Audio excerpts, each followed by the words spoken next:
அண்ணாமலை அவர்கள் உண்மையிலுமே ஒரு தீர்க்கதரிசி அப்படின்னு தான் சொல்லணும். ஏன் அப்படின்னா அவர் மாநில தலைவராக இருக்கும்போது பேசிய வீடியோ இப்போ கூட திமுகவிற்கு சரியான பாடமாக அமைந்திருக்கிறது. இப்போது அதில் ஒரு சில வீடியோக்கள் வைரலாகிட்டு இருக்கு. அந்த வீடியோக்கள் என்ன, எதற்காக அப்படின்றத நம்ம பார்க்க போகிறோம்.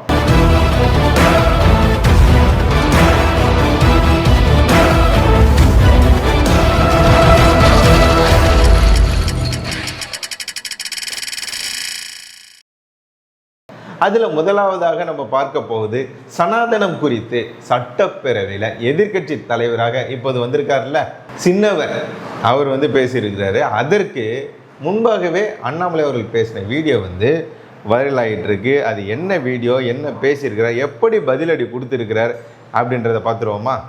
பார்த்துடலாம். மக்களை பிரிக்கும் சனாதனம் நிச்சயம் ஒழிக்கப்பட வேண்டும். நன்றி, வணக்கம்.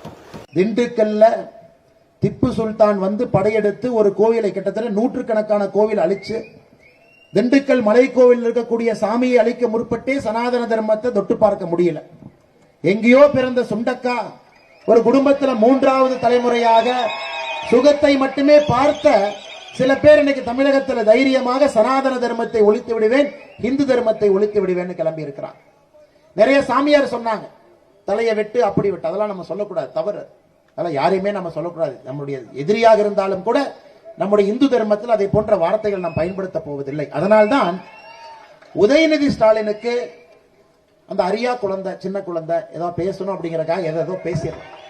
அந்த குழந்தைக்கு தேவை இரண்டாவது வாய்ப்பூட்டு. அதனாலதான் 2 பூட்டு நீங்க கொடுத்திருக்க. இவங்க 2 பேருக்குமே நாம அண்ணன் கோத்ரேஜ் பூட்டெல்லாம் இல்ல, திண்டுக்கல் பூட்டு தான்.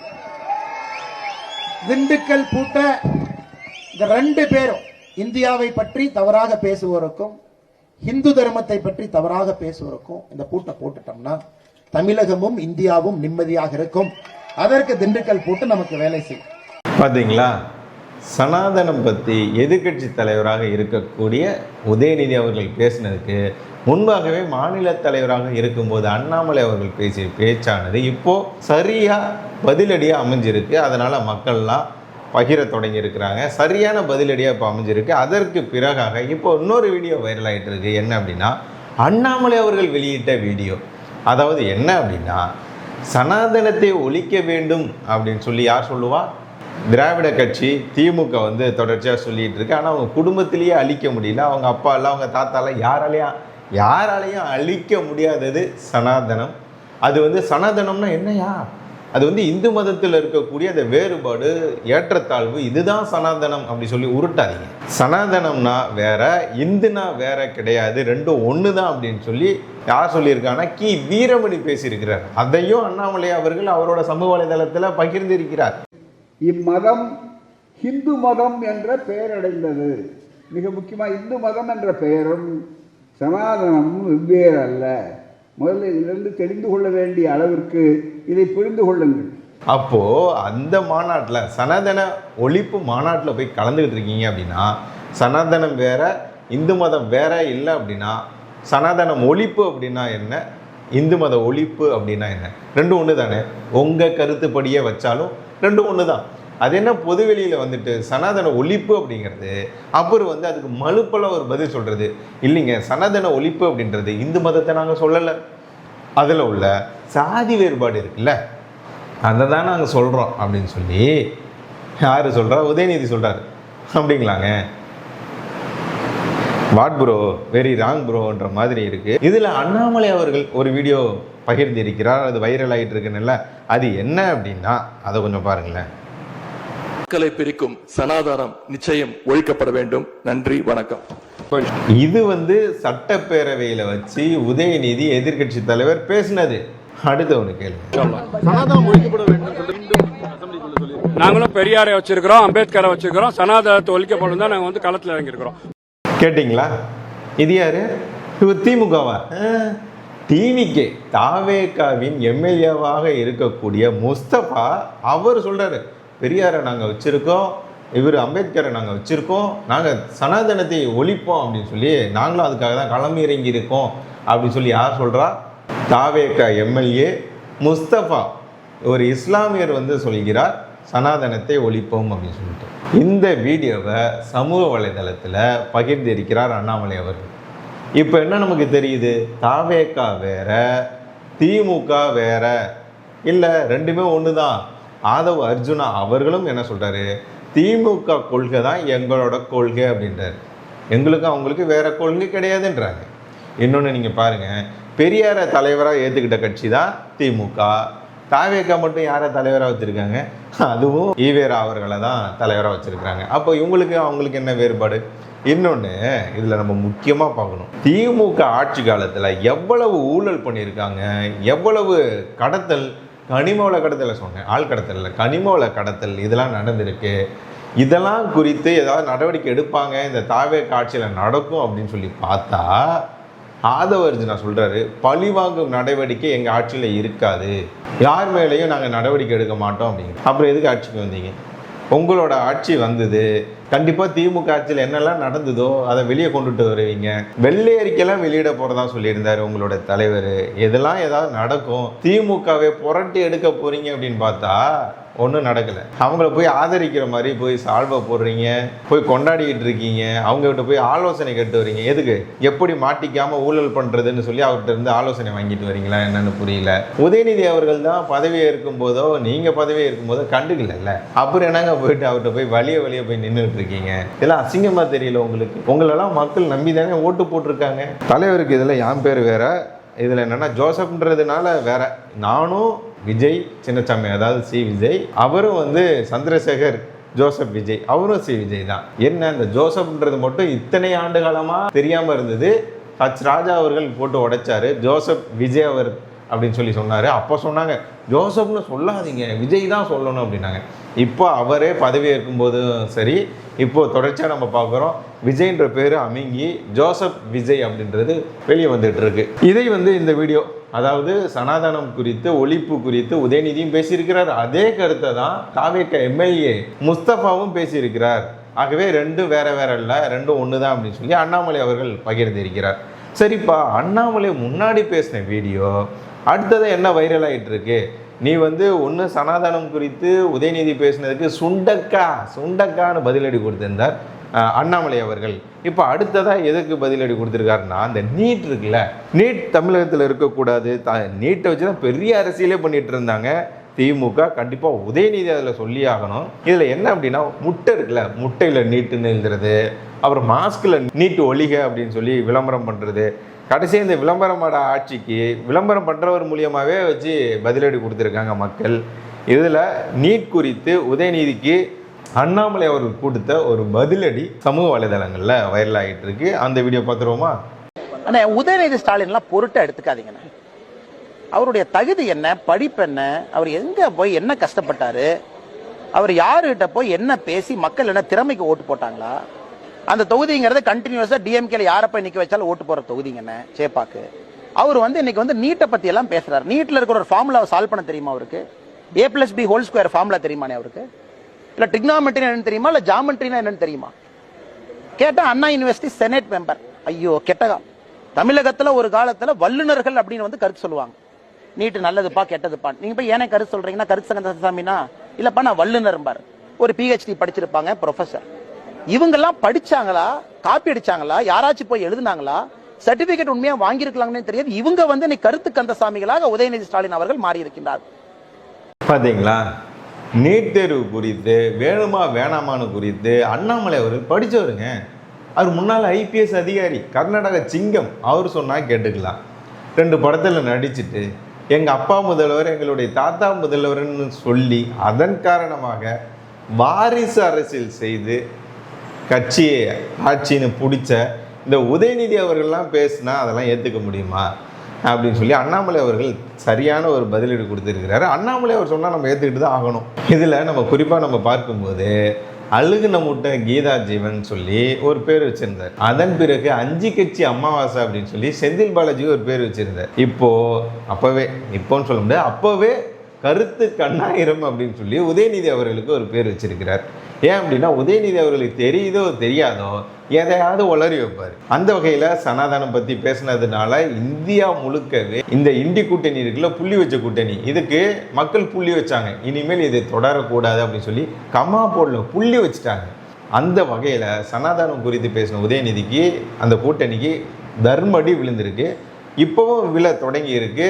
எதிர்கட்சியாக இருந்தும் கூட இதெல்லாம் பேசினதுனால தான் இப்போ எதிர்கட்சி போயிட்டாங்க. இனிமேலும் இது மாதிரி தொடர்ச்சியாக பேசினாங்களா எதிர்கட்சி அந்தஸ்து கூட இருக்காது, கட்சியுமே இருக்காது, கூட்டணியும் இருக்காது. இப்போவே தனிமரமாயிட்டாங்க. விஜய் அவர்கள் திமுக கூட்டணியில் இருந்த கட்சிகள் எல்லாம் உடைச்சி பிரித்து கொண்டுட்டு போயிட்டார். நாம் நினச்சிக்கிட்டு இருக்கோம் அதிமுக உடஞ்சிருச்சு, விஜய் அவர்கள் உடைச்சிட்டாருன்னு. அப்போ திமுகவில் என்ன நடந்தது? இப்போது நீங்கள் போய் கேட்டு பாருங்கள். காங்கிரஸ் கலந்துட்டு வந்துட்டாங்களா, கை கழுவிட்டாங்களா? அடுத்தது விசிகா போய் கேட்டு பாருங்கள், அவங்க முடிவு எடுக்க போகிறாங்களா, இனிமேல் நம்ம வந்து இந்த கூட்டணியில் தொடரணுமா இல்லை இந்த கூட்டணிக்கு போயிடலாமா அப்படின்னு சொல்லி முடிவு பண்ணிட்டு இருக்காங்க. ஏற்கனவே ஆட்சி இவங்களுக்கு வந்து ஆதரவு கொடுத்துட்டாங்க. கம்யூனிஸ்ட் கட்சி இருக்குல்ல, அதெல்லாம் இந்த பக்கம் ஓடியாண்டாங்க. அப்புறம் இந்த முஸ்லீம் லீக் கட்சி அதுவும் இந்த பக்கம் வந்துட்டாங்க. இது மாதிரி திமுக கூட்டணியில் இதுவரை கூட்டணியில் இருந்த கட்சிகள்லாம் இப்போ திமுகவை கலட்டி விட்டுட்டு தனிமரமாக இப்போ திமுக நின்றுட்டு இருக்கு. இவங்க தாவேக்கா பக்கம் வந்துட்டாங்க. விஜய் அவர்கள் தெளிவாக அரசியல் பண்ணுறாரு. பொட்டு எங்கே வைக்கணுமோ அங்கே வைக்கிறாரு, கயிறு எங்கே கட்டணுமோ கட்டுறாரு, எங்கெங்கே எந்தெந்த அரசியல் பண்ணணுமோ அதை பண்ணுறாருங்க. பதவி ஏற்கும்போது கடவுள் மீது ஆணையாகன்னாரு. அப்புறம் சட்டமன்றம் வந்த பிறகு உளமாற அப்படிங்கிறார். அங்கே ஒன்று இங்கே ஒன்று அந்த மாதிரி பண்ணுவார். அப்புறம் லெட்டர் ஹெட்டில் குங்குமம் வைப்பார், அப்புறம் வந்து அதை எடுத்துடுவார். இந்த மாதிரி இப்போ கூட கருப்பு கலரில் ஒரு திலகம் வச்சுட்டு இருக்காரு. அதற்கு பின்பாகவும் பல சுவாரஸ்யமான தகவல்லாம் இருக்குது. நம்ம சேனல்லேயே நியூஸ் கார்டெல்லாம் போட்டிருக்கோம், அதெல்லாம் நீங்கள் பார்க்கலாம். அந்த மாதிரி போயிட்டுருக்கு. அப்படி இருக்கும்போது திமுகவை உடைச்சி சின்ன பின்னமாக மாற்றி வச்சிருக்கிறார். ஸ்டாலின் அவர்களையே தோற்கடிச்சிருக்கிறாரு. அப்புறம் இந்த துரைமுருகன் அவர்களை தோற்கடிச்சிருக்கிறாரு. இந்த மாதிரி எதிர்கட்சி அந்தஸ்து கூட, அதாவது அந்த இடத்துல கூட தலைவராக போய் உட்கார முடியாத சூழ்நிலையில் ஸ்டாலின் அவர்கள் இருக்கிறாரு. அவருக்கு ஏன் இந்த பாதுகாப்பு அணிவகுப்புலாம் போயிட்டு இருக்கு, வாகனங்கள்லாம் போகுதுன்னு எனக்கு தெரியல. முதல்வர் விஜய் அவர்களுக்கு போகுதுன்னா சரி, ஒரு எம்எல்ஏவா கூட இல்லாத ஸ்டாலின் அவர்களுக்கு அவர் போகும்போது அந்த பெட்ரோல் வண்டிலாம் ஏன் போகுது அப்படின்னு தெரியல. ஏன் அப்படின்னா மோடி அவர்கள் இந்த பெட்ரோல் சிக்கனம் கையில் எடுத்துக்கிறாரு, எரிபொருள் சிக்கனமாக நம்ம பயன்படுத்தணும். உலக நாடுகளில் போர் பதட்ட சூழ்நிலை இருக்கிறதுனால இந்த கச்சா எண்ணெய் விலையெல்லாம் உயர்ந்து இருக்கிறது. நம்மகிட்ட போதுமான ஒரு 2 மாதங்களுக்கு தேவையான கையிருப்பு இருக்குன்றதுக்காக சும்மா எடுத்தங்க தினையாக போகமாலாம் செலவு பண்ண முடியாது. நம்ம கொஞ்சம் சிக்கனமாக தான் பயன்படுத்தணும் அப்படின்னு சொல்லிட்டு அவர் பாதுகாப்பு வாகனங்கள்லாம் குறைச்சிருக்கிறாரு. அவர் வண்டி கூட 2 வண்டி தான் போகுது. நான் இன்னைக்கெல்லாம் பார்க்கும்போது 2 வண்டி தான் போகுது, அவ்வளோதான். இன்னொன்று பாஜக கூட்டணியில் இருக்கக்கூடிய மாநிலங்கள் அமைச்சர்கள் முதல்வர்கள்லாம் நம்ம பார்க்குறோம். மெட்ரோ ட்ரெயினில் போகிறாரு, 2 வீலரில் போகிறாரு, நம்ம பார்த்துட்டு இருக்கோம். அதெல்லாம் நடந்துகிட்டு இருக்கு. ஆனால் இங்கே தமிழ்நாட்டில் பாருங்க, ஒரு எதிர்கட்சி தலைவராக கூட இல்லை, ஒரு எம்எல்ஏ கூட கிடையாது ஸ்டாலின் அவர்கள். அவருக்கு பெட்ரோல் வண்டி போயிட்டு இருக்கு, 4-5 வண்டி போகுது. அதில் அவர் வண்டி ஒன்றோட சேர்த்தோம்னா 6-7 வண்டி போயிட்டு இருக்கு. இந்த பெட்ரோல் சிக்கனம் கொஞ்சம் கூட கிடையாதா இங்கே? விஜய் அவர்களுக்கு அது மாதிரி தான். ஒரு 18 கிலோமீட்டருக்கு கிட்டத்தட்ட ஒரு 400 காவலாளர்களை நிறுத்தி வச்சிருக்காங்க அந்த வெயிலில். அவர் கூட போகிறதுக்கு ஒரு 20 வண்டி பக்கமாக அவர் கூட போயிட்டு இருக்கு. தேவையில்லாத செலவுகளை விஜய் அவர்கள் வந்து குறைப்பார் அப்படின்னு சொல்லி நம்ம நம்புகிறோம். ஏன் அப்படின்னா அவர் வந்து போகும்போது அரசு அதிகாரிகள் மாதிரி கையில் வந்து டிஃபன் கேரியர் எடுத்துகிட்டு போகிறாராம், சாப்பாடை வீட்டிலேருந்தே கொண்டு வந்துடுறாராம். இதை நம்ம பாராட்டுறோம், பரவாயில்ல இந்த மாதிரியான ஒரு இது பண்ணுறாரு அப்படின்னு சொல்லிட்டு மக்கள் பாராட்டுறாங்க. அந்த மாதிரி மதுக்கடைகளை மூடினாங்க அப்படின்னு சொல்லி மக்கள் பாராட்டுறாங்க. அந்த வகையில் இதையும் கொஞ்சம் கண்கொண்டு பார்க்கணும். எதுக்கெல்லாம் தேவையில்லாமல் செலவு போகுது அப்படின்னு சொல்லி அதை கட்டுப்படுத்தணும். உங்களுக்கு முன்னாடி ஆட்சி செஞ்சவங்க ஆட்சியில் தான் ஊர்பட்ட கடன் வாங்கி குமிச்சு இருக்கிறாங்க. அந்த காசெல்லாம் எங்கே போச்சுன்னு இது வரைக்கும் தெரியல. அப்படிங்கும்போது அந்த காசு எங்கே போச்சு, எதுக்காக இவங்க காசு வாங்கினாங்க, ஊழல் பண்ணியிருந்தா அவங்க மேலே நடவடிக்கை எடுக்கணும், சிபிஐ இங்கே விசாரிக்க அனுமதி கொடுக்கணும். இதெல்லாம் பண்ணுவாரான்னு தெரியல, நம்ம காத்திருந்து பார்க்கலாம். இப்போது சனாதனம் குறித்து பேசின உதயநிதிக்கு, நீட் எதிர்ப்பு குறித்து பேசின உதயநிதிக்கு அண்ணாமலை அவர்கள் பேசின பதிலடி வீடியோ ஆனது சமூக வலைதளங்களில் ரொம்ப வைரலாக போயிட்டுருக்கு. அன்னைக்கு இல்லை இன்ன வரைக்குமே திமுகவை தூங்க விடாமல் செய்து கொண்டிருக்கிறார் அண்ணாமலை அவர்கள். அண்ணாமலை அவர்கள் மட்டும் நீங்கள் நினச்சி பாருங்களேன், இப்போ முதல்வராக இருந்தால் தமிழ்நாடு எப்படி இருக்கும் நீங்கள் நினச்சி பாருங்கள். தேவையில்லைங்க, ஒரு எதிர்கட்சி தலைவராக இருந்தால் எப்படி இருக்கும் நீங்கள் நினச்சி பாருங்கள். முதல்வராக இருந்தால் அண்ணாமலை அவர்கள் ரொம்ப சீரும் சிறப்புமாக தமிழ்நாட்டை ஆட்சி செஞ்சுக்கிட்டு இருப்பார். ஏன் அப்படின்னா அவருக்கு தெரியாத துறையே கிடையாது. செய்தியாளர்கள் எந்த கேள்வி கேட்டாலும் பதில் சொல்லுவார் அண்ணாமலை அவர்கள். விஜய் அவர்கள் இதுவரைக்கும் ஒரு பிரஸ் மீட்டு கூட வைக்கல. விஜய் அவர்கள் பிரஸ் மீட் வச்ச பிறகுதான் நான் பத்திரிகையாளர்களை சந்திப்பேன் அப்படின்னு சொல்லி சீமான் அவர்கள் பத்திரிகையாளர் சந்திப்பை தொடர்ச்சியாக தவிர்த்து வருகிறார். ஏன் ஒரு பத்திரிகையாளர் சந்திப்பு கூட விஜய் அவர்கள் வைக்கல அப்படின்ற கேள்வி எழத் தொடங்கி இருக்கிறது. எந்த துறையை சார்ந்த அதிகாரிகள் பேசினாலும் அதை சார்ந்து கேள்வியை எழுப்பி அதை சரி செய்யக்கூடிய ஆற்றல் அண்ணாமலை அவர்களுக்கு உண்டு. ஆளுங்கட்சியில் என்ன தப்பு நடக்குதோ அதை கண்டுபிடிச்சி அதை திருத்த வைக்கக்கூடிய ஆளுமை அண்ணாமலை அவர்கள்ட்ட இருக்கு. அதனால அவர் எதிர்க்கட்சி தலைவராக உட்கார்ந்துருந்தாலும் ரொம்ப சீரும் சிறப்புமாக சிங்கமாக செயல்படுவார். ஆனால் இப்போ அந்த 2 வாய்ப்பும் அவருக்கு கிடைக்கல அப்படின்னாலும் மாநில தலைவராக மீண்டும் அவர் வரப்போகிறார். அண்ணாமலை 2.0 வரப்போகிறது அப்படின்னு சொல்லி மக்கள்லாம் கொண்டாட தொடங்கி இருக்கிறாங்க. ஏன் அப்படின்னா தேர்தல் சமயத்தில் அதிமுகவுடன் ஒரு சுமூகமான ஒரு கூட்டணி அமைய வேண்டும். ஏன் அண்ணாமலை அவர்களே சொல்லியிருந்தார், அதிமுக கூட பாஜக கூட்டணி வச்சா நான் மாநில தலைவராக இருக்க மாட்டேன், இந்த பதவியெல்லாம் எனக்கு ஒரு வெங்காயம் மாதிரின்னாரு. அந்த வகையில் அவருக்கு மரியாதை கொடுக்குற மாதிரியாக கூட நம்ம இதை எடுத்துக்கலாம். அப்போ கூட்டணி வைக்கும்போது இந்த கூட்டணியை நல்லா கொண்டுட்டு போகணும் அப்படின்னா நயினார் அவர்களை கொண்டு வரலாம் அப்படின்னு சொல்லி தேசிய பாஜக முடிவு பண்ணாங்க. தேசிய பாஜக முடிவு எடுத்து அவரை மாநில தலைவராக கொண்டுட்டு வந்தாங்க. நயினார் அவர்களும் எந்த இடத்திலும் அண்ணாமலை அவர்களை விட்டு கொடுக்கல. நீங்கள் பார்த்துருப்பீங்க, அண்ணாமலை அவர்கள் இருந்தால் ப்ரெஸ் மீட்டில் முதலில் அண்ணாமலை அவர்கள் பேசுவார். அவர் பேச விட்டுட்டு அடுத்து நயினார் மாநில தலைவராக இருக்கக்கூடிய நயினார் அவர்கள் பேசுவார். அவர் சொன்னார், நான் தென்றல் மாதிரி, அண்ணாமலை அவர்கள் புயல் மாதிரி அப்படின்னாரு. கண்டிப்பாக அண்ணாமலை அவர்கள் புயல், தேர்தல் சமயத்தில் தென்றல் போதும். இப்போது புயல் மாதிரி செய்யக்கூடிய அரசியல் செய்யக்கூடிய அண்ணாமலை அவர்கள் அரசியல் தான் தமிழ்நாட்டுக்கு தேவை அப்படின்னு சொல்லி ஸ்ரீதர் வேம்பு அவர்களும் ஜோகோ நிறுவனர் அவர்களும் பேச தொடங்கி இருக்கிறார். அண்ணாமலை அவர்கள் மீண்டும் வரப்போகிறார். ஏபி முருகானந்தம் அதற்கான ட்விட்டரில் கூட போட்டிருக்காரு. இது மாதிரி 11ஆம் தேதி போட்டிருந்தார், ஒரு நல்ல செய்தி வெளிவரப் போகிறது அப்படின்னு போட்டிருக்கிறாரு. ஏதோ ஒரு நல்லது நடக்க போகுது அப்படின்னு எதிர்பார்க்கும் போது அண்ணாமலை அவர்களே மீண்டும் மாநில தலைவராக பொறுப்பேற்க போகிறார் அப்படின்ற செய்தி தான் வந்துட்டு இருக்கு. இதில் நம்ம முக்கியமாக பார்க்க வேண்டியது விஜய் ஒரு இளைஞரா என்னன்றது தெரியல. இதில் நம்ம முக்கியமாக பார்க்கணுங்க, இப்போ முதல்வராக இருக்கக்கூடியவர் விஜய், எதிர்க்கட்சி தலைவராக இருக்கக்கூடியவர் உதயநிதி. சின்னவங்களா இளையவர்களா, இளைஞர்கள் அரசியல் இப்போ போயிட்டு இருக்கா அப்படின்றது தெரியல, இவங்க வயசு இல்லாதவங்களா அப்படின்றது தெரியல. இருந்தாலும் அண்ணாமலை அவர்கள் இதற்கு வந்தாதான் சரியான போட்டியாக இருக்கும். நீங்கள் நினச்சி பாருங்க, விஜய், உதயநிதி, அண்ணாமலை எப்படி இருக்குன்னு நினச்சி பாருங்க. தமிழ்நாடு அரசியல் எப்படி இருக்குன்னு நினச்சி பாருங்க. சும்மா ஃபயராக இருக்காது. அதனால் விஜய் அவர்களையும் உதயநிதி அவர்களையும் சமாளிக்க சரியான பதிலடி கொடுக்க அண்ணாமலை அவர்களால் மட்டும்தான் முடியும் அப்படின்னு சொல்லி தேசிய பாஜக முடிவெடுத்து இப்போ அண்ணாமலை அவர்களை களமிறக்க போவதாக செய்தியில் வந்திருக்கிறது. இதில் இன்னொரு கூத்து நான் சொல்லட்டுமா, திமுகவில் இப்போ பேச தொடங்கி இருக்கிறாங்களாம். தயவு செஞ்சு உங்கள் மகனை இந்த சனாதனம் பற்றிலாம் பேச வேணாம்னு சொல்லுங்க. ஏங்க இப்படி பேசி வைக்கிறாரு? ஏற்கனவே பேசுனதுனால தான் நம்ம கட்சியே இந்த அளவுக்கு மண்ணை கவ்வி கிடக்கிறோம் கீழே. உங்களெல்லாம் தோக்க அடிச்சிருக்கிறாங்க. ஸ்டாலின் அவர்களே, நீங்களாம் தோத்து போயிட்டீங்க. அதுக்கெல்லாம் காரணம் இந்த சனாதன ஒழிப்பு தான். மம்தா பானர்ஜி தோத்து போனதுக்கு காரணம், பினராயி விஜயன் கேரளாவில் தோத்து போனதுக்கு காரணம், இதுக்கெல்லாம் காரணம் ஆட்சி அமைக்க முடியாமல் போனதுக்கு காரணமே இந்த சனாதன ஒழிப்பு. அதை போய் உங்கள் பையன் கையில் எடுத்திருக்கிறார். தயவு செஞ்சு இந்த மாதிரியான பேச்செல்லாம் இருக்க வேணாம்னு சொல்லுங்க அப்படின்னு சொல்லி திமுகவில் இருக்கக்கூடிய முக்கிய தலைவர்லாம் முக்கி பேசியிருக்கிறாங்களாம். இதில் விஜய் அவர்கள் நீடிப்பாரா, ஆட்சி அமைப்பாரான்னு தெரியல. நாம் ஒருவேளை ஆட்சி வர்றதுக்கான வாய்ப்புகள் இருந்தாலும் இருக்கும். ஏன்னா நம்ம கூட்டணி தானே அங்கேயும் கூட்டணியில் இருக்குது. அப்படி இருக்கும்போது தேவையில்லாமல் இந்த மாதிரிலாம் பேச வேணாம்னு சொல்லுங்க தலைவரே. அப்படிலாம் தொடர்ச்சியாக பேசிகிட்டு இருந்தாங்கன்னா நாங்கள் அப்புறம் கட்சியில் இருக்க மாட்டோம் அப்படின்னு சொல்லி திடீர்னு ரோசப்பட்டு பேச ஆரம்பிச்சிட்டாங்களாம் ஊபிக்கள். வேடிக்கையாக தான் இருக்குது இதெல்லாம் செய்திகள்லாம் கேள்விப்படும் போது.